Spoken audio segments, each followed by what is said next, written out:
اعوذ باللہ من الشیطان الرجیم بسم اللہ الرحمن الرحیم۔ علم دین کی طلب میں تشریف لانے والے تمام طلباء طالبات کو السلام علیکم ورحمۃ اللہ وبرکاتہ۔ امید ہے آپ تمام افراد خیریت سے ہوں گے۔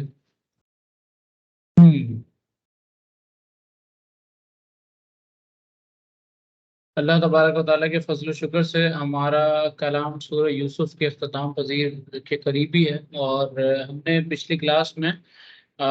اس واقعے کے اندر ایک چیز پڑھی تھی جس کے بارے میں ہم نے پڑھا تھا، جو کہ آیت نمبر 99 میں اللہ تبارک و تعالیٰ نے ارشاد فرمایا تھا۔ اللہ تبارک و تعالیٰ نے اس آیت مبارکہ میں ارشاد فرمایا تھا، پھر وہ سب یوسف کے پاس پہنچے تو اس نے اپنے ماں باپ کو اپنی جگہ اپنے پاس جگہ دی اور کہا تم مصر میں داخل ہو جاؤ، اگر اللہ نے چاہا تو امن و امان کے ساتھ معاملات ہوں گے۔ تو یہ جو معاملہ تھا اس پر ہمارا کلام چل رہا تھا، اس میں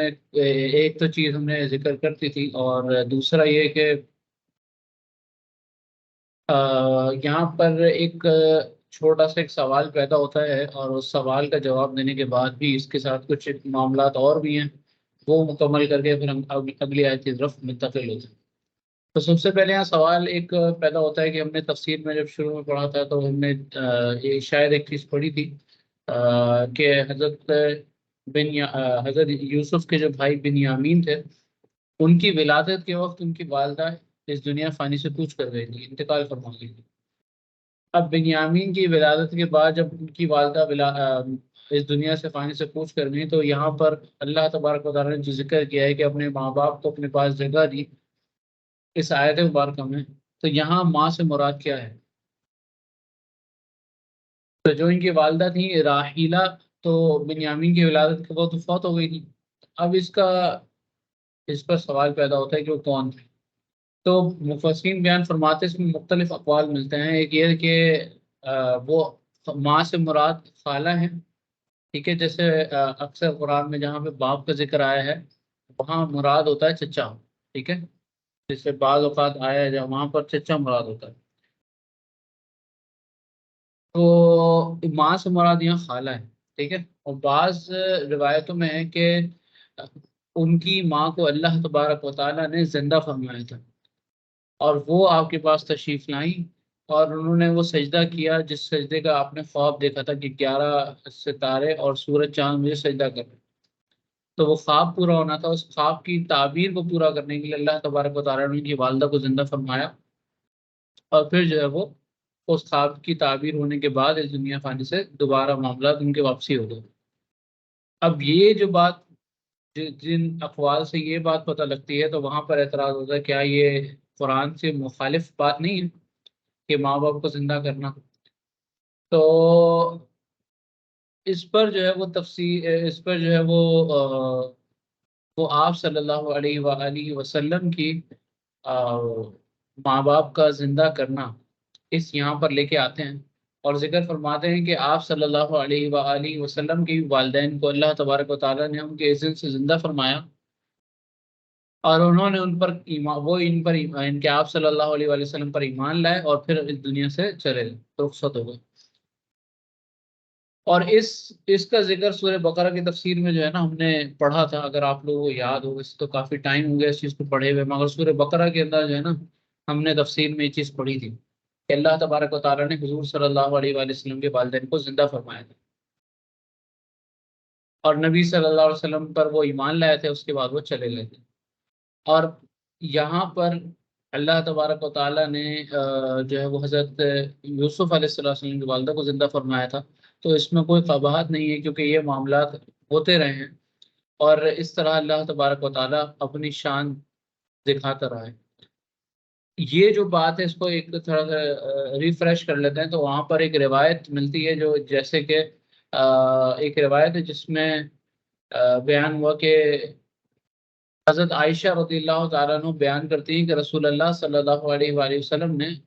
حجۃ الوداع میں حج کیا، آپ مجھ کو ساتھ لے کر عقبۃ الجون کے پاس سے گزرے، اس وقت آپ غم زدہ تھے اور رو رہے تھے، آپ کو روتا ہوا دیکھ کر میں بھی رونے لگی، میں نے عرض کیا آپ پر میرے ماں باپ فدا ہوں یا رسول اللہ۔ آپ نے فرمایا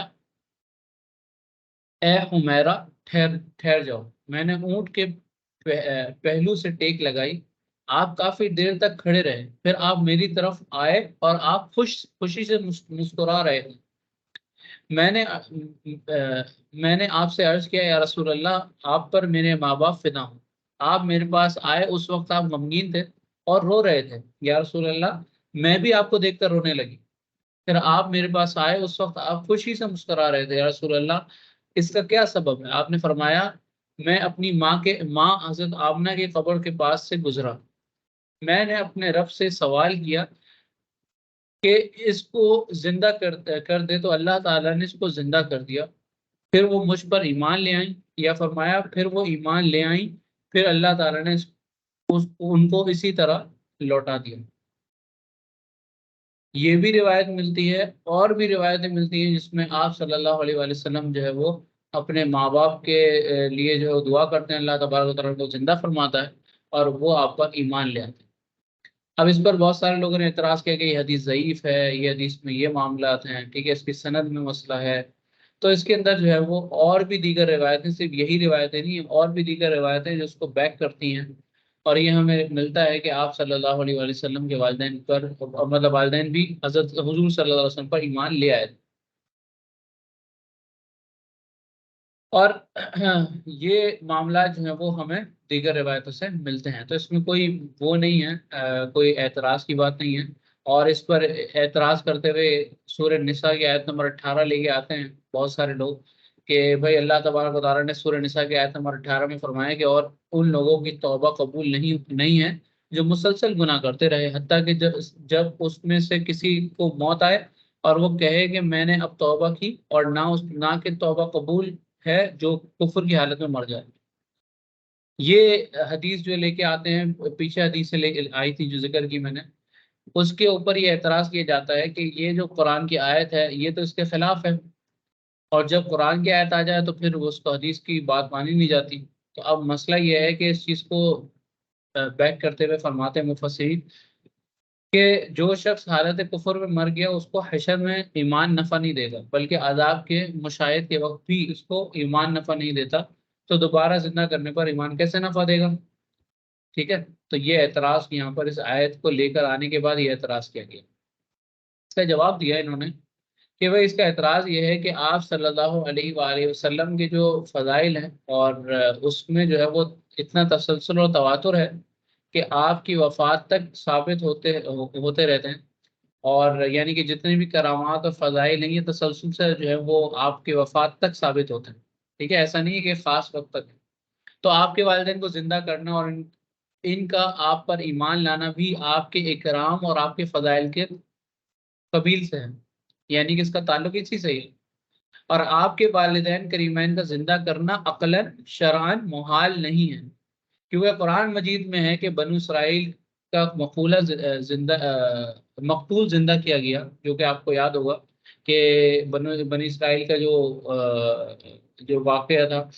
کہ وہ حضرت موسیٰ علیہ السلام کے پاس گائے والا جو واقعہ تھا، اس کے اندر جو زندہ کیا گیا تھا، ایک گائے کا پیس لگانا تھا، اس سے وہ زندہ ہو جانا تھا، تو یہ بھی تو اللہ تبارک و تعالیٰ نے موت کے بعد زندہ کیا۔ اسی طرح حضرت عیسیٰ علیہ السلام مردوں کو زندہ کرتے تھے، ٹھیک ہے، تو وہ زندہ ہوتے تھے اور پھر وہ روایتوں میں آتا ہے وہ حال بتاتے تھے، ٹھیک ہے، جس حال میں مرے ہوتے تھے اسی حال میں زندہ ہوتے تھے، پھر وہ دوبارہ جو ہے وہ مر جاتے تھے اور زندہ کیا ہے۔ اسی طرح ہمارے نبی صلی اللہ علیہ وسلم کے ہاتھ پر اللہ تعالیٰ نے مردوں کو زندہ کیا۔ جب ان کا زندہ ہونا محال نہیں ہے تو زندہ ہو کر آپ پر ایمان لانا کس چیز کا معنی ہے؟ اور سورہ نساء کی 18 نمبر سے جو آیت سے استدلال کیا گیا ہے کہ جو کفر پر مرے اس کا ایمان نفع نہیں دے گا، اس کا جواب یہ ہے کہ نبی کریم صلی اللہ علیہ وسلم کے لیے سورج کا غروب ہونے کے بعد طلوع ہونا ثابت ہے۔ حضرت علی رضی اللہ تعالیٰ عنہ کے لیے کہ جو عصر کی نماز جا رہی تھی تو وہ سورج غروب ہو گیا تھا، آپ کی نیند پر جو ہے وہ حضرت علی رضی اللہ تعالیٰ عنہ نے سورج کو جو ہے وہ غروب ہونے دیا، اور نماز کو جو ہے وہ آپ پر فوقیت دی، سوری آپ پر جو ہے وہ نماز کو آپ کو فوقیت دی نماز پر، آپ صلی اللہ علیہ وسلم کے آرام میں کوئی خلل نہ آئے، اور جب نماز کا وقت بالکل چلا گیا تو آپ اس کے غم میں رونے لگے، تو آپ کے غم سے جو ہے وہ حضور صلی اللہ علیہ وسلم کی آنکھ مبارک کھلی، تو آپ صلی اللہ علیہ وسلم نے سورج کو واپسی لوٹا دیا۔ تو اگر غروب ہونے کے بعد طلوع ہونا، ٹھیک ہے، یہ چیز مطلب ایسا نہ ہوتا، یہ نفع نہ دیتا، تو پھر طلوع ہی نہ کیا جاتا نا سورج۔ طلوع ہوا، لوگوں نے دیکھا، پھر آپ نے جب عصر کی نماز پڑھ لی، اس کے بعد وہ دوبارہ غروب ہو گیا۔ تو یہ فرماتے ہیں کہ اگر سورج کا غروب ہونے کے بعد طلوع ہونا نافع نہ ہوتا تو اللہ تعالیٰ سورج کو نہ لوٹاتا۔ اسی طرح اگر نبی کریم صلی اللہ علیہ وسلم کے والدین کریمین کو زندہ کرنا، نبی صلی اللہ علیہ وآلہ وسلم پر ایمان لانے اور آپ کی تصدیق کرنے کے لیے نفع بخش نہ ہوتا تو اللہ تعالیٰ ان کو زندہ نہ فرماتا۔ اسی طرح سورہ یونس جو ابھی پچھلی سورت ہم نے پڑھی تھی، اس کے اندر بھی آپ نے دیکھا، یاد ہوگا آپ کو، کہ حضرت یونس علیہ السلام نے اپنی قوم کے لیے بدعا فرمائی اور وہاں سے چلے گئے آپ دور پہاڑ پر۔ جب ان کی قوم نے عذاب کے آثار دیکھے تو توبہ کر لی تھی، اللہ تعالیٰ نے ان کی توبہ قبول فرمائی، آپ کو یاد ہوگا، ٹھیک ہے۔ تو اللہ تبارک و تعالیٰ نے ان کو جو ہے وہ وہاں پر ان کی توبہ بھی قبول فرمائی اور ان کے اوپر کوئی عذاب نہیں آیا۔ تو اس سے ہمیں پتہ لگتا ہے کہ یہ جو احادیث ہیں وہ بالکل صحیح ہیں، اور یہ بات کوئی عقل سے ماورا چیز نہیں ہے۔ اور جو خاص سورہ نساء کی آیت نمبر 18 میں تخصیص کی گئی ہے، اس کا جواب یہ بھی ہے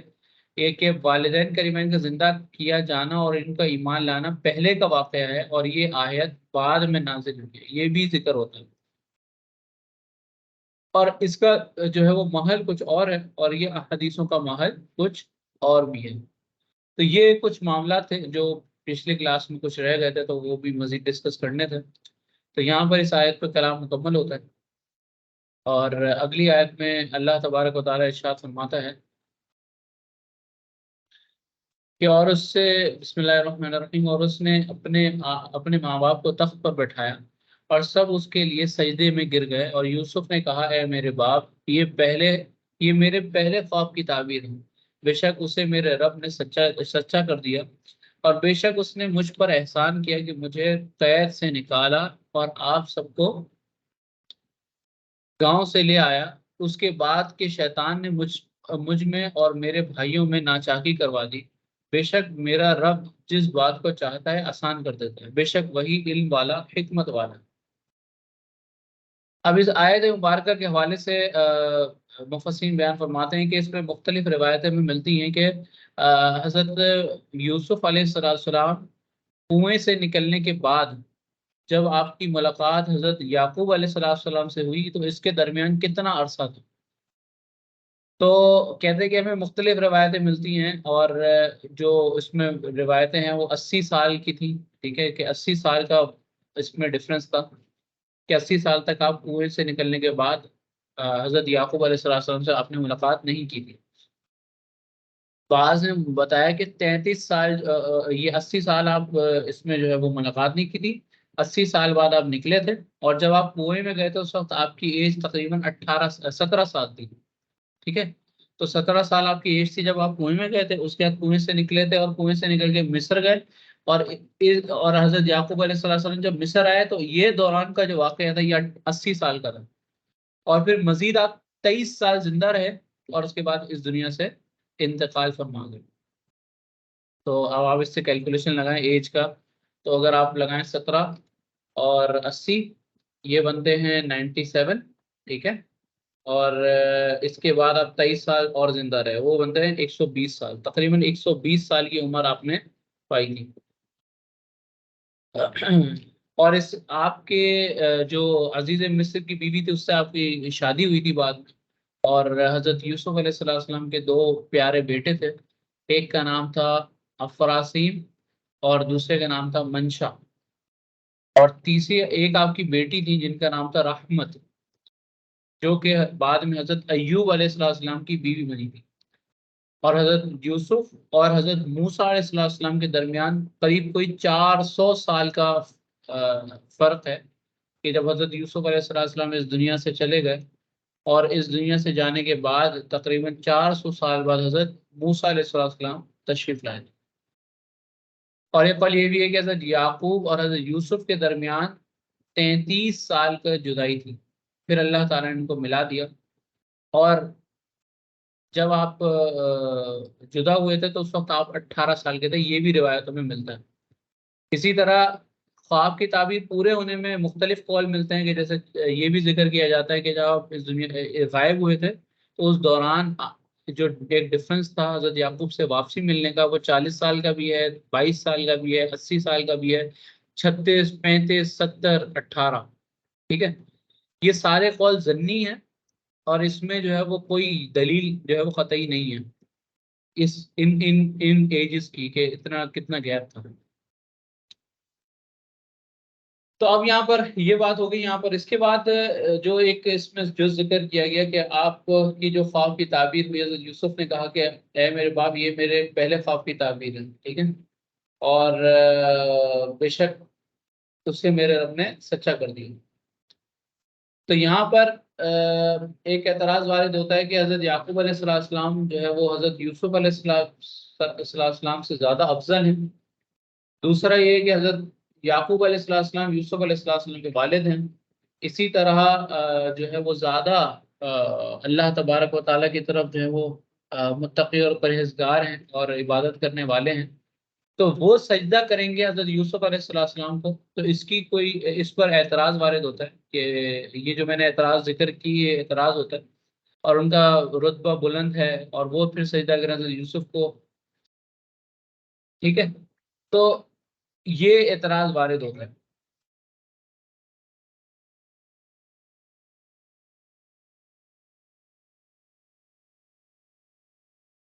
تو ان اعتراضات کے جواب یہ ہے کہ اس آیت کا معنی یہ ہے کہ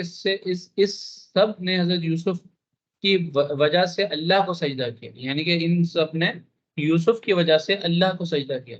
اس پر یہ اعتراض ہوگا کہ پھر خواب کیسے سچا ہوگا. اس کا جواب یہ ہے کہ خواب بھی یہی تھا کہ 11 ستارے، سورج، چاند نے میری وجہ سے اللہ کو سجدہ کیا. دوسرا یہ کہ حضرت یوسف بمنزلہ کعبہ تھے اور سجدہ اللہ کو تھا، یعنی کہ یہ سجدہ تو تھا یہ اللہ کے لیے تھا، اور حضرت یوسف بمنزلہ کعبہ تھے.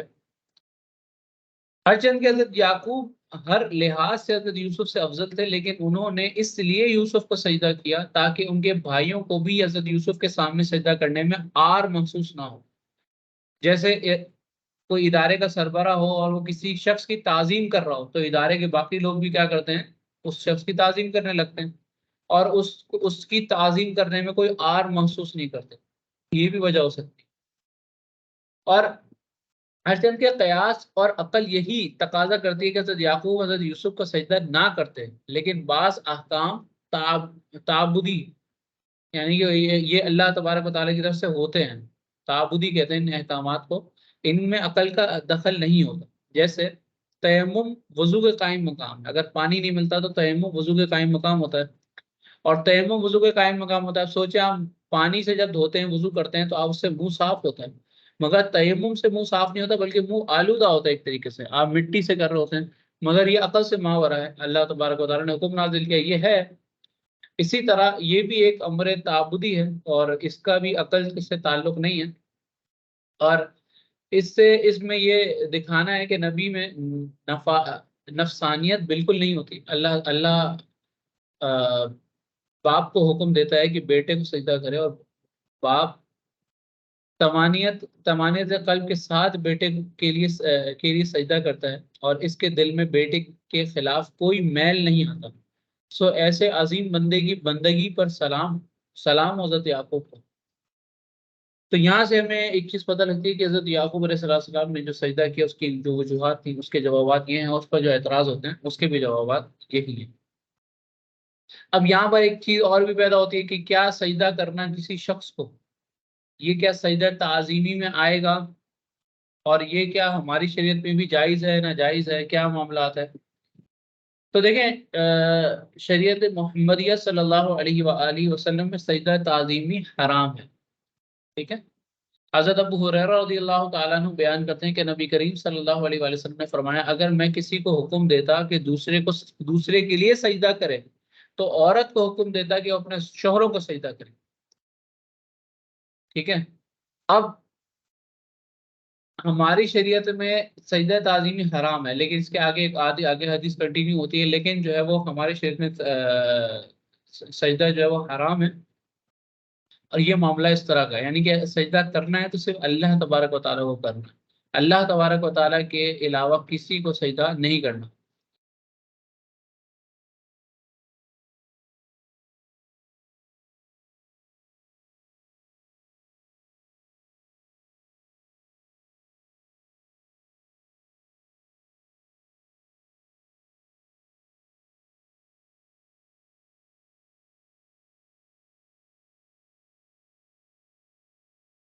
تو یہ معاملہ ہے اس کا.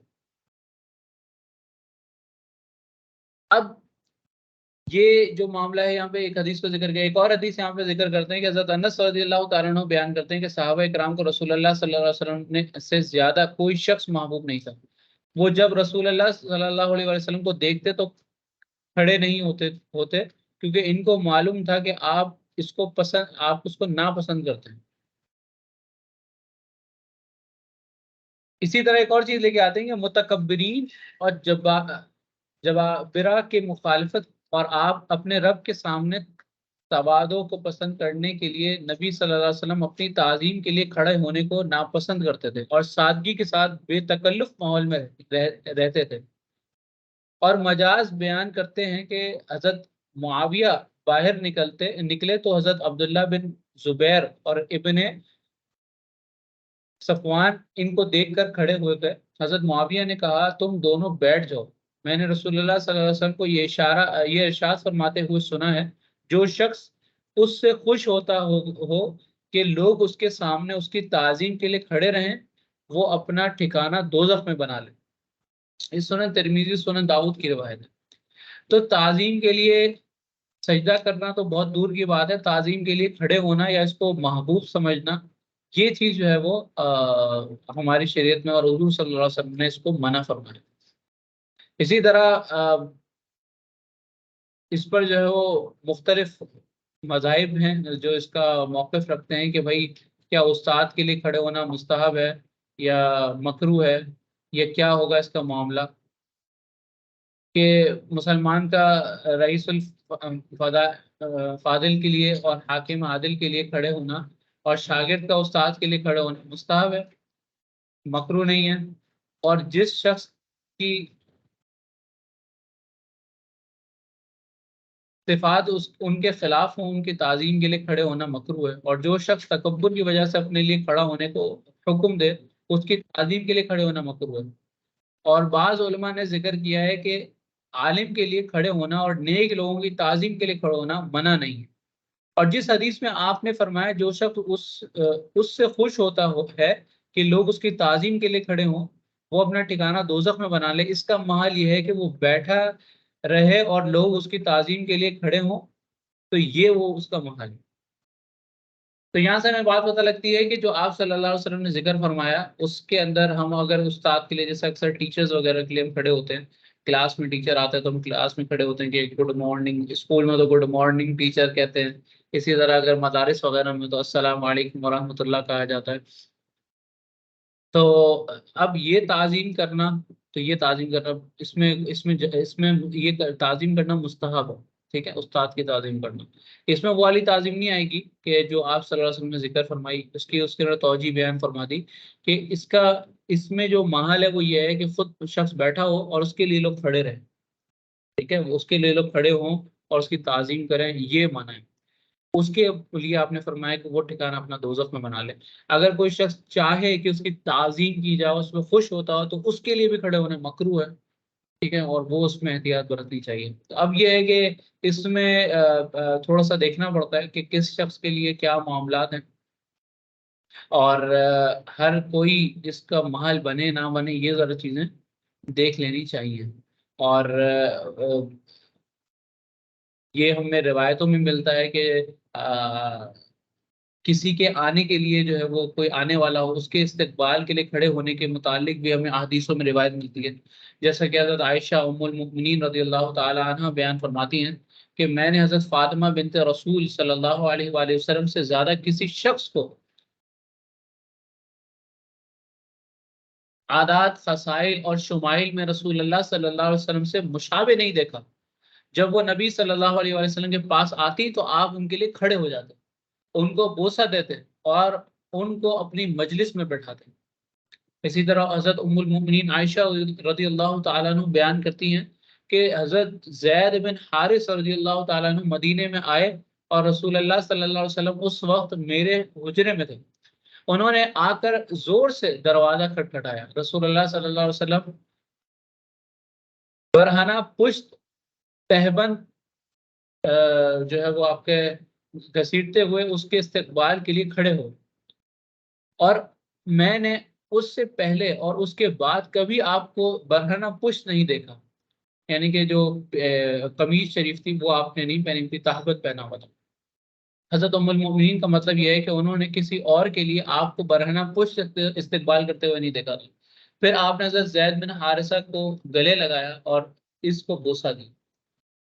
تو یہ تعظیم کے لیے کھڑے ہونا اور کسی کے استقبال کے لیے کھڑے ہونا، اس میں بھی جواز ہے۔ جیسے ہوتا ہے کہ آپ کوئی مہمان آتے ہیں تو اس کے لیے آپ ویلکم کے لیے کھڑے ہوتے ہیں، گھر میں بھی، اسی طرح شادی ہال وغیرہ میں بھی، اور کوئی ریسپشن رکھا ہو تو اس کے اندر بھی جو ہے وہ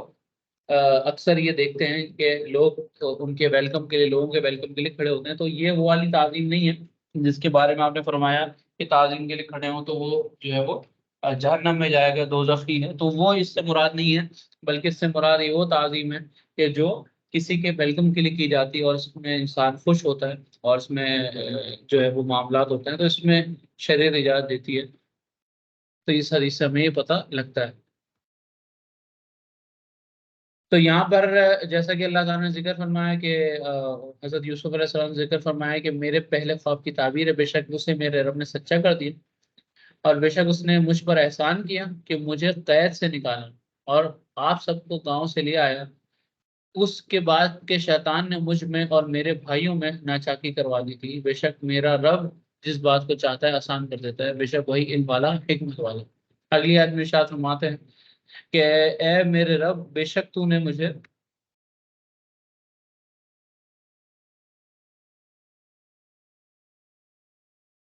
اے میرا رب، بے شک تو نے مجھے اس ایک سلطنت دی اور مجھے خواب کی تعبیر نکالنا سکھا دیا۔ اے آسمان اور زمین کے بنانے والے، تو دنیا اور آخرت میں میرا مددگار ہے، مجھے اسلام کی حالت میں موت عطا فرما اور مجھے اپنے قرب کے لائق لائق بندوں کے ساتھ شامل کر۔ سبحان اللہ، یہ کون دعا فرما رہے ہیں؟ حضرت یوسف علیہ السلام۔ سوچیں آپ کہ وہ دعا فرما رہے ہیں کہ اللہ تعالیٰ مجھے دنیا اور آخرت میں میرا مددگار رہے، مجھے اسلام کی حالت میں موت عطا فرما۔ تو ہمیں بھی اس سے پتہ لگتا ہے کہ جب انبیاء کرام علیہ السلام اپنے موت کے لیے جو ہے وہ دعائیں کر رہے ہیں کہ ہمیں بھی اسلام کی حالت میں رکھ اور اس پہ اسلام پر موت عطا فرما، تو یہ ہمیں بھی اپنی دعاؤں میں شامل کرنا چاہیے، اور اس کو ہمیں اپنی دعاؤں میں رکھنا چاہیے کہ اللہ تعالیٰ ہم اس دنیا میں آئے ہیں، ہم اس دنیا پر ایمان، اس دنیا میں ایمان پر قائم رکھ، اور اس دنیا سے رخصت ہوں تو اس دنیا سے رخصت ہوں ایمان پر۔ اللہ تبارک و تعالیٰ ہم سب کو ایمان پر قائم بھی رکھے، ایمان پر موت بھی عطا فرمائے۔ حضرت یعقوب علیہ السلام حضرت یوسف علیہ السلام کے پاس 24 سال رہے، پھر اس کے بعد آپ کی وفات ہوئی۔ تو بعض روایتوں میں 23 سال آئے، بعض روایتوں میں 24 سال، تو یعنی کہ حضرت یعقوب علیہ السلام حضرت یوسف علیہ السلام کے پاس 24 سال رہے، اور پھر ان کی وفات ہو گئی۔ انہوں نے یہ وصیت کی تھی کہ ان کو شام میں ان کے والد کے پہلو میں دفن کیا جائے۔ حضرت یوسف ان کی میت کو لے کر خود شام گئے، پھر مصر لوٹ آئے، اور اس کے بعد 23 سال تک زندہ رہے۔ پھر جب انہوں نے جان لیا کہ انہوں نے ہمیشہ نہیں رہنا اور بہرحال اللہ تعالیٰ کے پاس جانا ہے، تو انہوں نے یہ دعا فرمائی۔ اب یہ روایتوں میں بھی آتا ہے، مختلف ہیں روایتیں اس کے اندر ملتی ہیں۔ اس آیت میں دلیل ہے کہ اللہ تعالیٰ سے سوال کرنے سے پہلے اس کی حمد و ثنا کرنی چاہیے اور اس کی نعمتوں کا بیان کرنا چاہیے، اس کے بعد اپنا سوال کرنا چاہیے۔ حضرت یوسف علیہ السلام کی کہ جد کریم سیدنا ابراہیم علیہ السلام نے بھی اسی طرح دعا کی۔ انہوں نے کیا دعا کی تھی؟ وہ سورہ شعراء کی آیت نمبر 78 سے 88 تک یہ پوری دعا ہے، جس میں انہوں نے فرمایا کہ جس نے مجھے پیدا کیا سو وہی مجھے ہدایت دیتا ہے، اور جو مجھے کھلاتا ہے اور پلاتا ہے، اور جب میں بیمار ہوتا ہوں تو وہی مجھے شفا دیتا ہے، اور جو مجھے وفات دے گا پھر مجھے زندہ فرمائے گا، اور جس سے یہ مجھے امید ہے کہ وہ قیامت کے دن میرے ظاہری خطا معاف فرما دے گا۔ اے میرے رب، مجھے حکم عطا فرما اور مجھے صالحین کے ساتھ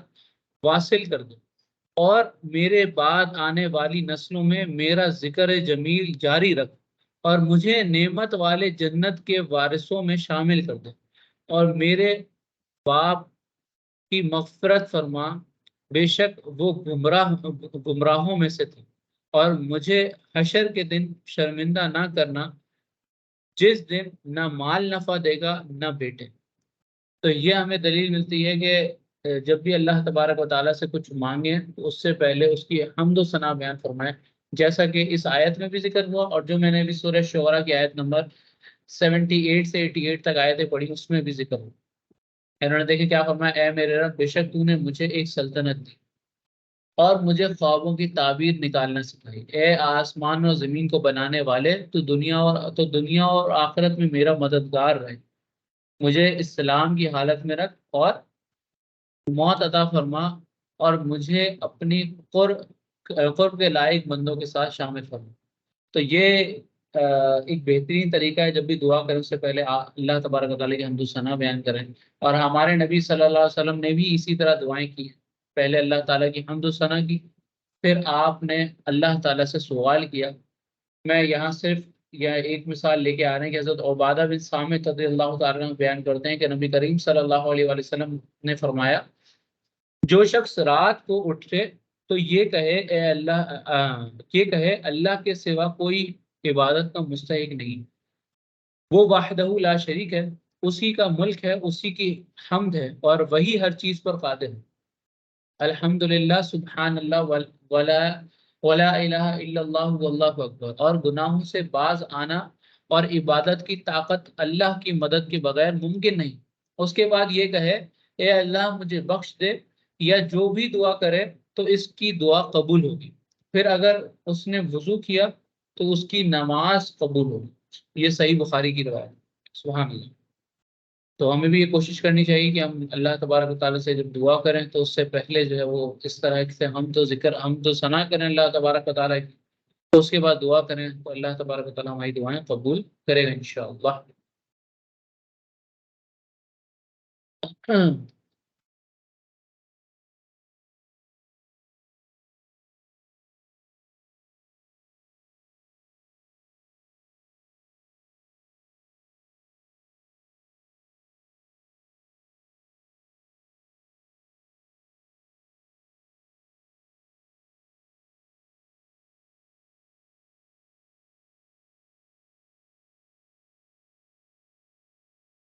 یہاں پر ایک سوال پیدا ہوتا ہے کہ یہاں پر جو حضرت یوسف علیہ السلام نے فرمایا کہ مجھے اسلام کی حالت میں موت عطا فرما، تو یہ کیا موت کی تمنا کرنا ہے یا کیا معاملہ ہے؟ اس کے حوالے سے مفسرین بیان فرماتے ہیں کہ یہاں پر موت کی دعا کرنا نہیں تھا، بلکہ حضرت یوسف نے اپنے رب سے ملنے کی دعا کی، اور اس سے پہلے کسی نبی نے موت کی دعا نہیں کی تھی۔ اکثر مفسرین کا یہی مختار ہے کہ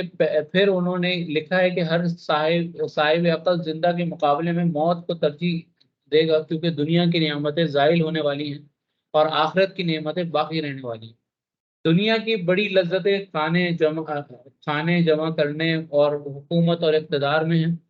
کھانے کی لذت بہت عارضی ہے، بس جتنی دیر انسان لقمہ چباتا ہے، لقمے سے حلق سے لقمہ نگلنے کے بعد کوئی لذت باقی نہیں رہتی۔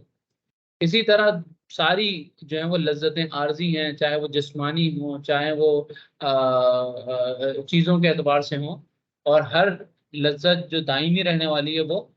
اخروی ہے۔ اور حضور صلی اللہ علیہ وآلہ وسلم نے بھی یہی ارشاد فرمایا کہ کبھی موت کی تمنا نہ کرو، جیسا کہ ایک روایت میں فرمایا، حضرت ابن عباس رضی اللہ تعالیٰ عنہ نے فرمایا کہ حضرت یوسف علیہ السلام کی مراد یہ تھی کہ اے اللہ مجھ سے اسلام کو سلب نہ کرنا حتیٰ کہ تو مجھے موت عطا کرے۔ اور ابن عقیل کہتے ہیں کہ حضرت یوسف نے موت کی تمنا نہیں کی تھی، انہوں نے یہ سوال کیا تھا کہ ان کی موت صفت اسلام پر آئے، اور اس دعا کا معنی یہ ہے کہ جب تو مجھے موت عطا فرمائے تو حالت اسلام پر موت عطا فرمائے۔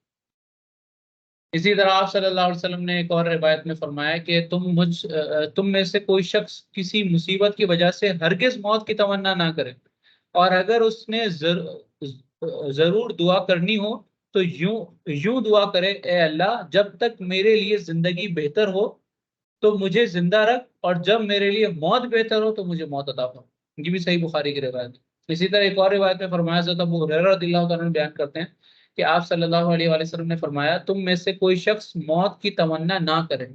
اور نہ موت آنے سے پہلے اس کی دعا کرے۔ جب تم میں سے کوئی شخص مر جاتا ہے تو اس کے اعمال منقطع ہو جاتے ہیں، اور زندگی مومن میں صرف نیکیوں کو زیادہ کرتی ہیں۔ تو یہ ہمیں روایتوں میں ملتا ہے۔ اسی طرح جو ہے وہ فرمایا ایک اور روایت میں کہ آپ صلی اللہ علیہ وسلم نے فرمایا تم میں سے کوئی شخص ہرگز موت کی تمنا نہ کرے، اگر وہ نیک شخص ہے تو ہو سکتا ہے کہ وہ زیادہ نیکیاں کرے، اور اگر بدکار ہے تو ہو سکتا ہے کہ وہ توبہ کر لے۔ تو یہاں پر جو ہے وہ اس طرح کا معاملہ نہیں تھا، بلکہ ان کی مراد یہ تھی کہ جو آخری معاملات ہوں وہ بھی اللہ تعالیٰ ہمیں ایمان پر قائم فرمائے۔ تو یہ یہاں پر اس آیت سے مراد ہے، اور اس کے بعد اگلی آیت میں اللہ تبارک و تعالیٰ ارشاد فرماتا ہے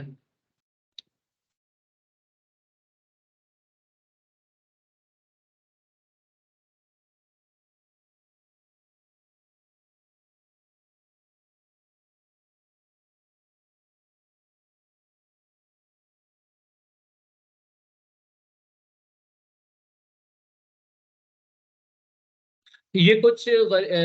غیب کی خبریں ہیں جو ہم تمہاری طرف وحی کرتے ہیں، اور تم ان کے پاس نہ تھے جب انہوں نے پختہ ارادہ کر لیا تھا کہ وہ سازش کر رہے تھے۔ یعنی کہ جو غیبی خبریں تھیں جن کا ذکر پچھلی آیتوں میں ہوا، وہ سب غیبی خبریں تھیں جو ہم نے تمہاری طرف وحی کرتے ہیں، اور تم اس کے پاس نہ تھے جب انہوں نے پختہ ارادہ کر لیا تھا کہ وہ سازش کر رہے ہیں۔ کہ وہ جو سازش کر رہے ہیں اس کا جب انہوں نے پختہ ارادہ کر لیا تم ان کے پاس نہ تھے، مگر انہوں نے جو ارادہ کیا وہ تو اللہ تبارک و تعالیٰ جانتا تھا۔ تو اس آیت سے مقصود یہ تھا کہ حضرت یوسف علیہ السلام کے اس مفصل واقعے کی خبر دینا غیب کی خبر ہے، اس لیے یہ آپ کی نبوت کا معجزہ ہے، اور آپ کی صداقت کی دلائل، اور اہل مکہ کو علم تھا کہ حضرت سیدنا محمد مصطفیٰ صلی اللہ علیہ وسلم نے کسی کتاب کو مطالعہ کیا ہے، اور نہ کسی عالم کی شاگردگی اختیار کی، نہ اہل علم کی مجلس میں بیٹھے، اور نہ مکہ علماء کا شہر تھا۔ اس کے باوجود آپ کا حضرت یوسف علیہ السلام کے اس واقعے کو بغیر کسی غلطی اور تحریف کے اور کسی سے پڑھے اور سنے بغیر بیان کرنا آپ کا معجزہ ہے، اور اس پر دلیل ہے کہ آپ پر اللہ کا کلام نازل ہوا ہے۔ پھر مزید تاکید کے طور پر فرمایا کہ جب حضرت یوسف علیہ السلام کے بھائی ان کے خلاف سازشیں کر رہے تھے تو آپ ان کے ساتھ نہ تھے، پھر آپ نے ان کے تمام واقعات کو کیسے جان لیا؟ اور ظاہر ہے کہ اللہ تعالیٰ نے بتایا، اللہ تعالیٰ کے بتائے بغیر آپ ان کے واقعات کا علم نہیں ہو سکتا تھا،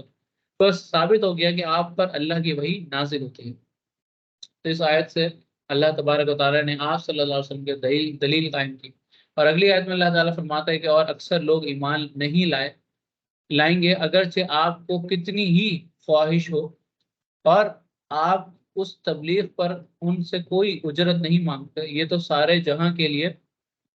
صرف نصیحت ہے۔ تو قریش اور یہود نے نبی صلی اللہ علیہ وسلم سے حضرت یوسف اور ان کے بھائیوں کا قصہ دریافت کیا۔ نبی صلی اللہ علیہ وسلم نے بہت تفصیل سے یہ واقعہ بیان فرمایا۔ آپ کو امید تھی کہ سورہ یوسف کو سن کر یہ لوگ ایمان لے آئیں گے،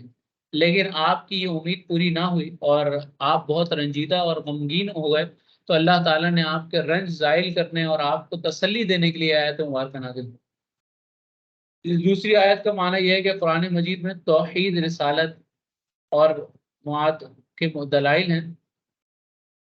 اور نیک کاموں کی نصیحت ہے۔ قرآن مجید رشد و ہدایت کے مضامین پر مشتمل ہے۔ آپ کا منصب دولت کمانا نہیں ہے، اور نہ آپ نے اس کی کبھی کوئی خواہش کی ہے۔ آپ کی کوشش تو صرف یہ ہے کہ لوگ ہدایت پر آ جائیں اور آخر کار یہ فلاح پا جائیں۔ تو یہ کل معاملات تھے جو اس آیت مبارکہ میں ذکر ہو۔ اب اگلی آیت کی طرف ہم چلتے ہیں۔ جیسا کہ اگلی آیت میں اللہ تعالیٰ نے ذکر فرمایا اور آسمانوں اور زمین میں کتنی نشانیاں ہیں جن کے پاس سے گزر جاتے ہیں اور ان سے بے خبر رہتے ہیں، اور ان میں سے اکثر وہ ہیں جو اللہ پر یقین نہیں کرتے مگر شرک کرتے ہیں۔ تو یہاں پر اللہ تعالیٰ کی وحدانیت پر بہت نشانیاں ہیں جن لوگوں پر جن پر لوگ غور نہیں کرتے۔ اس کائنات میں ہمیں جو سب سے عظیم چیز نظر آتی ہے وہ سورج ہے، لیکن ہم دیکھتے ہیں کہ وہ ایک مقررہ نظام کے تحت طلوع ہوتا ہے اور غروب ہو جاتا ہے۔ اس سے معلوم ہوتا ہے کہ کسی عظیم قدرت اور قیوم کے نظام کے تابع اور مسخر ہے، اور جس عظیم قدرت اور قیوم نے اس کائنات کے سب سے عظیم چیز کو اپنے نظام کے مسخر اور اپنے احکام کے تابع کیا ہوا ہے، وہی اس کائنات کا پیدا کرنے والا ہے اور اسی کو چلانے والا ہے۔ پھر ہم دیکھتے ہیں کہ زمین میں زرعی پیداوار، حیوانات، انسانات کی توالد اور نشو و نما کا نظام، اتنا کچھ اللہ تعالیٰ نے زمین میں رکھا ہے کہ انسان اگر غور و فکر کرنے نکلے تو اس کے لیے کوئی کمی نہیں ہے۔ تو بس جب انسان غور و فکر کرے گا تو اس کے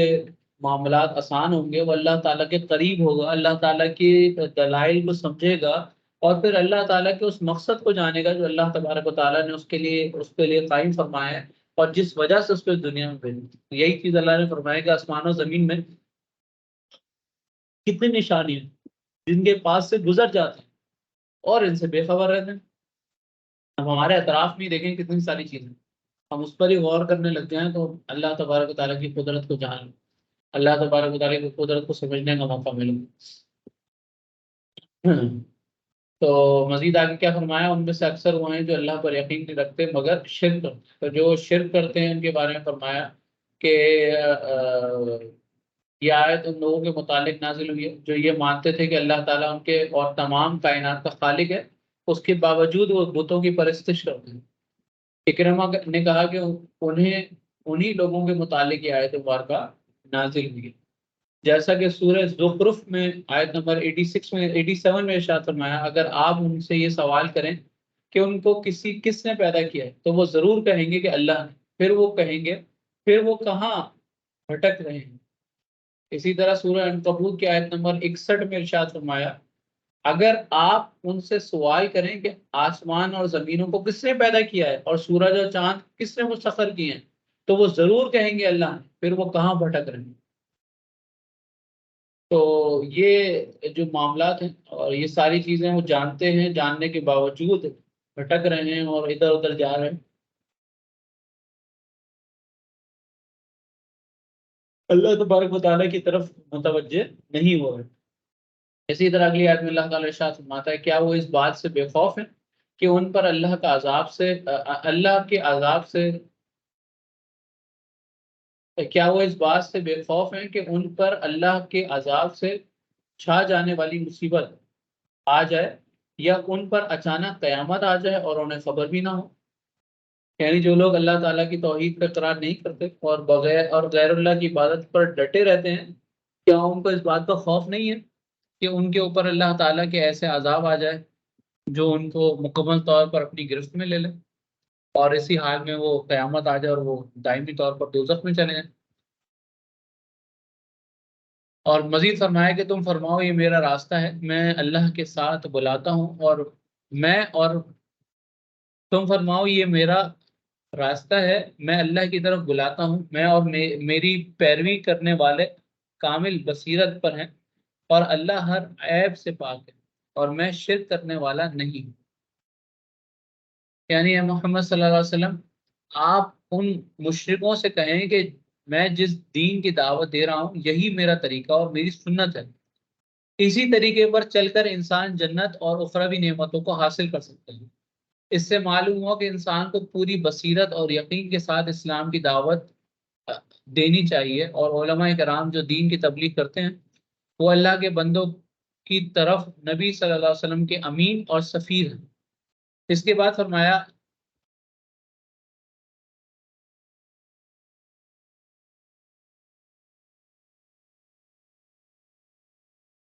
جو اللہ تعالیٰ نے فرمایا نا کہ اللہ ہر عیب سے پاک ہے اور میں شرک کرنے والا نہیں ہوں، کہ یعنی مشرکین جو اللہ تعالیٰ کی طرف منسوب کرتے ہیں کہ فلاں اللہ کا شریک ہے، فلاں اللہ کا بیٹا ہے، فلاں اللہ کا مددگار ہے، ایسی ہی دوسرے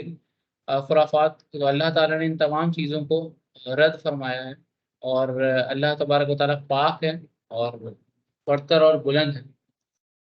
اور آپ صلی اللہ علیہ وسلم شرک کرنے والے نہیں ہیں۔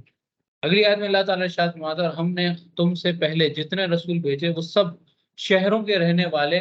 مرد ہی تھے جن کی طرف ہم وہی بھیجتے تھے، تو کیا یہ لوگ زمین پر نہیں چلتے تاکہ دیکھ لیں؟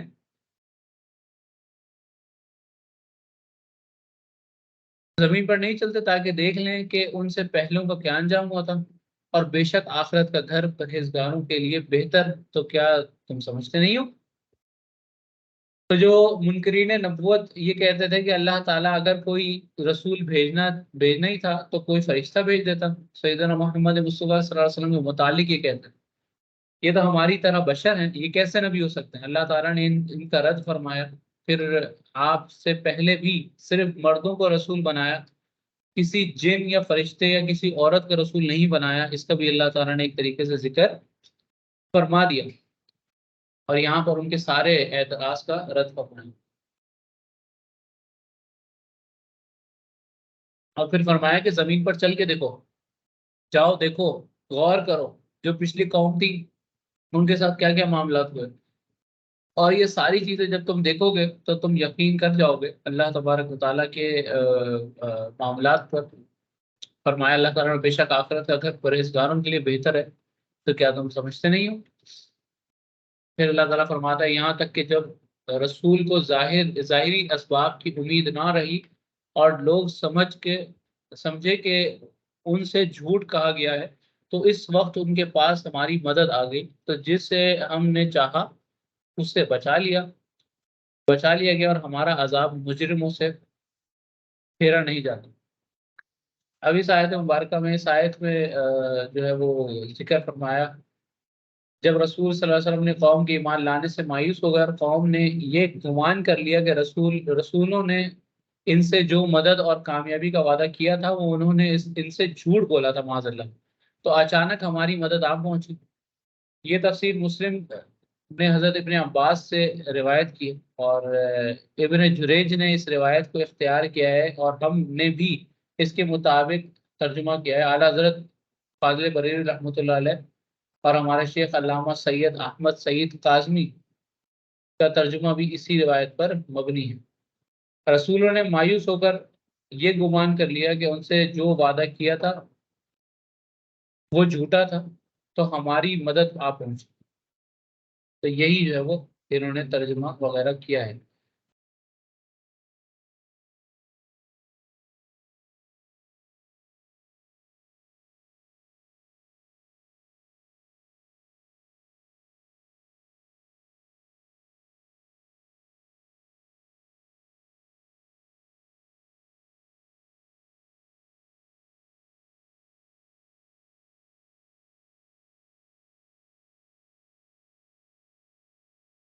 اس آیت کا جو معنی یہاں پہ ذکر کیا اللہ تعالیٰ نے یہ جو بیان فرمایا کہ یہاں تک کہ جب رسولوں کو ظاہری اسباب کی امید نہ رہی اور لوگ سمجھ گئے کہ ان سے جھوٹ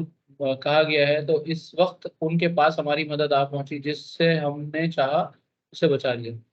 تو یہاں اللہ تعالیٰ عذاب کا ذکر فرما رہا ہے جو قوموں پر آیا، کیونکہ ان کی قوموں پر انبیاء کرام نے تبلیغ کی، اور تبلیغ کرنے کے بعد انہوں نے جب ان کی تکذیب کی اور انہوں نے صبر کیا تو بڑے عرصے تک قوم کی دعوت دیتے رہے قوم کو، اور قوم ان کو جھٹلاتی رہی. اور جب رسول مایوس ہو گئے، حضرت ابن عباس نے کہا وہ اپنی قوم کے ایمان لانے سے مایوس ہو گئے، تو وہاں پر جو ہے وہ انہوں نے عذاب کا معاملہ ہوا. اور وہاں رسول صلی اللہ علیہ وسلم اور جو جتنے بھی رسول گزرے ان تمام رسولوں کے ساتھ یہی معاملہ رہا. جنہوں نے ان کی بات مانی وہ بچا لیے گئے، اور بقیہ پر عذاب نازل کر دیا گیا. اگلی آیت میں اللہ تعالیٰ ارشاد فرماتا ہے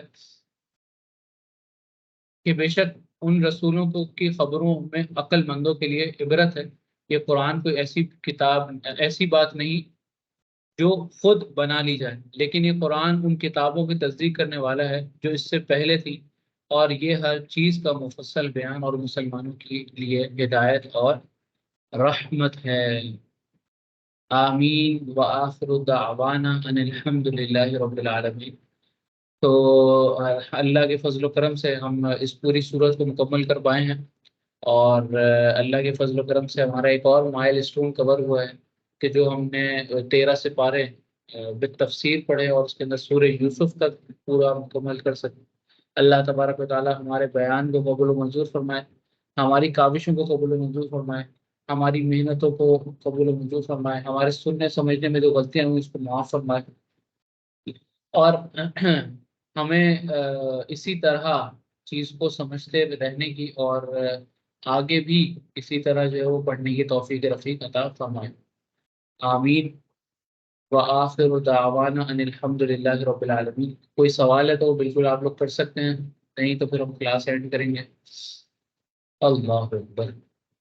مزہ آیا، مزہ آیا، یہ ٹاپک مزیدار تھا الحمدللہ، اور یہ پورا واقعہ آپ لوگوں نے سنا بالتفصیل، بالتفصیل سنا۔ جو لوگ لائیو کلاس میں آتے رہے تو انہوں نے تو اس چیز کو حاصل کر لیا،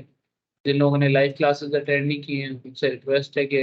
اگر آپ چاہیں تو ریکارڈنگ موجود ہے ساری، پیچھے جاتے رہے ریکارڈنگ سنتے رہیں، تو یہ ہے کہ آپ کی چیزیں کور ہو جائیں گی۔ اس سے جو ہے وہ بہترین موقع نہیں ملے گا آپ کو، کر لیں، اچھا ہے، زندگی میں ایک موقع ملا ہے تو کوشش کریں اور اس کو کور اپ کر لیں، تاکہ جو ہے وہ آپ کا یہ تفسیر کا معاملہ جو ہم آگے کنٹینیو کریں تو آپ کے لیے کوئی مشکلات نہ ہوں، ورنہ تو کوئی ایسا مسئلہ نہیں ہے، آپ نہیں کرنا چاہیں تو اس کا کوئی علاج نہیں کیا جا سکتا، مگر ریکویسٹ ہے کر لیں تو اچھا رہے گا آپ کے لیے۔ یہ ہم نے جو ہے وہ پوری تفسیر کی ہے، کوشش کی ہے کہ اس کو ہم بالکل تفصیل کے ساتھ پڑھیں، اور اس میں کوئی بھی چیز ہم نے اسکپ نہیں کی ہے، اور اس کو تقریباً ہر چیز کا بیان اس میں کر دیا ہے، اور بالکل تفصیل کے مطابق ہی کیا، تاکہ سمجھنے میں آسانی رہے، اور اللہ تبارک و تعالیٰ ہماری کاوش کو اپنی بارگاہ میں قبول و منظور فرمائیں، اور آپ کا یہاں آنا، اس کو سننا اپنی بارگاہ میں قبول و منظور فرمائیں،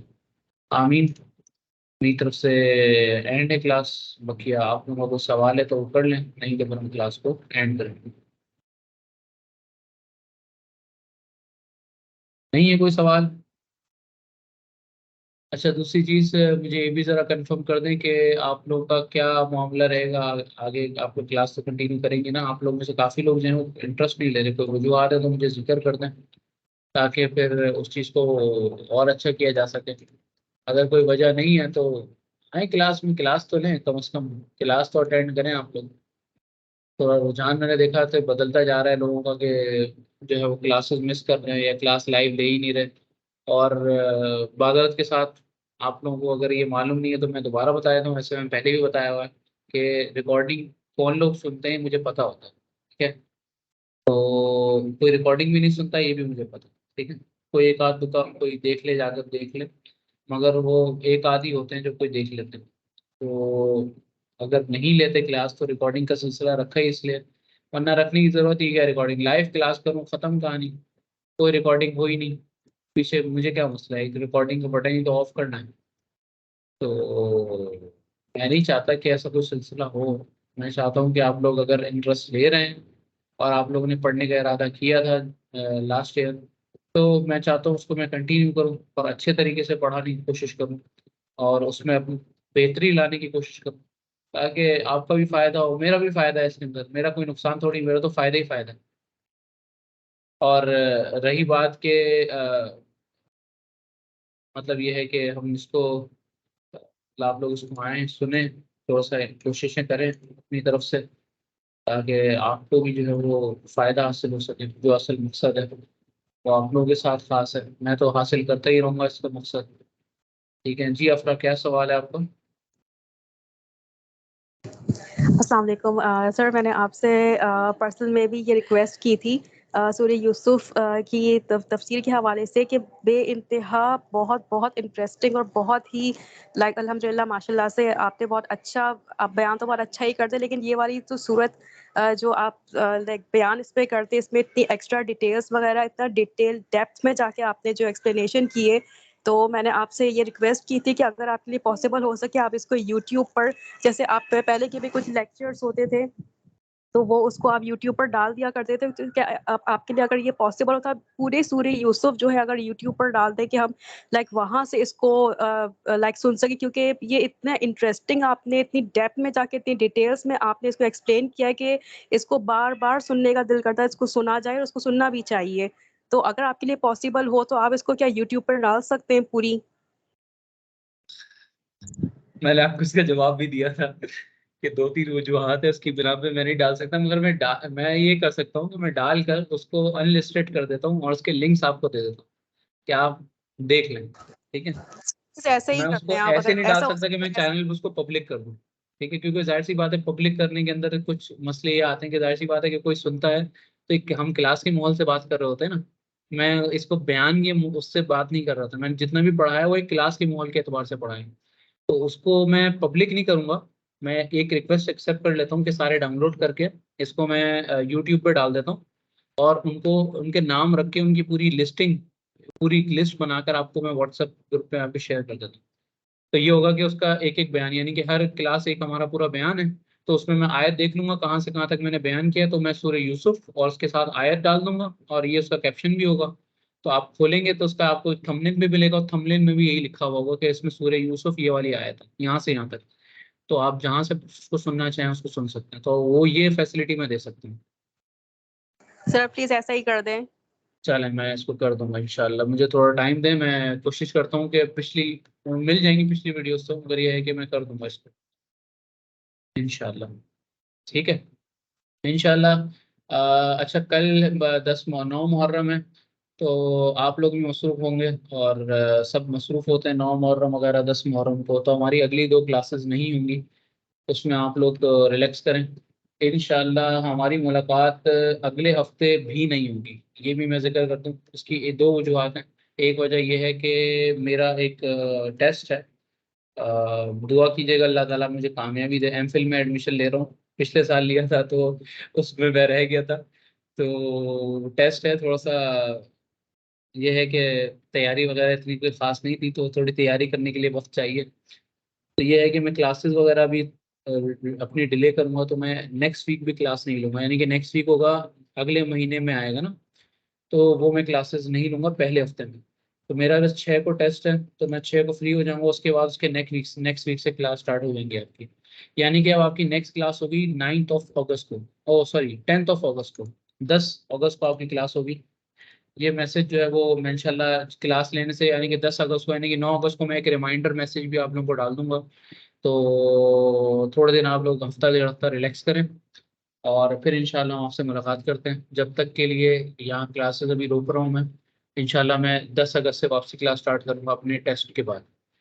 ٹھیک ہے جی، مجھے خاص دعاؤں میں یاد رکھیے گا کہ اللہ تعالیٰ مجھے کامیابی دے، اور ٹیسٹ کے بعد انٹرویو وغیرہ میں بھی کامیابی دے، تاکہ ایڈمیشن ہو جائے۔ ایک مائل اسٹون تھا جو مجھے کور کرنا تھا زندگی کے اندر، تو یہ تھوڑا سا کوشش کی ہے، اللہ تعالیٰ قبول و منظور فرمائے۔